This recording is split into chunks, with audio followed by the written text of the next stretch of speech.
আচ্ছা, এই মিডিয়াতে আসা কিভাবে, কার হাত ধরে, কাকে অনুসরণ করে? আচ্ছা, এটা কারো হাত ধরে আসা না, আমার স্বপ্ন থেকে এখানে আসা। আমি যখন ছোটবেলা পড়ালেখা করতাম, যখন আমি ক্লাস 10-এ ছিলাম, তখন আমি শাবনূর আপুর খুব ছবি দেখতাম।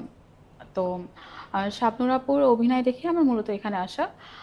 তারপরে আমার বাবা-মা আমাকে যখন 10-এই ছিলাম, নিত্যরং একাডেমিতে আমাকে ওখানে অ্যাডমিট নেয়। অলিভ ইসলামের কাছে আমি দীর্ঘ 5 ইয়ার্স নাচ শিখি। তারপর বুলবুল টুম্পা আপুর গ্রুমিং স্কুলে আমি 3 মাস কোর্স করা হয়।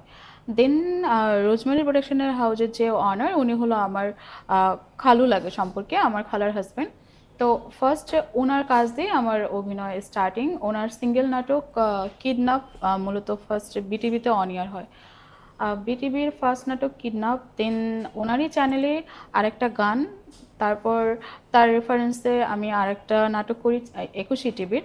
21 টিভির মেঘনা ইলেকট্রনিকের আমার ফার্স্ট মান্থেই আমার একটা ধারাবাহিক হয় নাটাই ঘুরি, যেটা আমার শিপন মিত্রা ছিল, কোয়ার্টিস ছিল।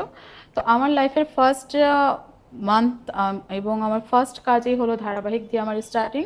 এখান থেকে আমার ক্যারিয়ারের শুরু, এখান থেকে আমার যাত্রাপথ এই পর্যন্ত আসা এতটুকু।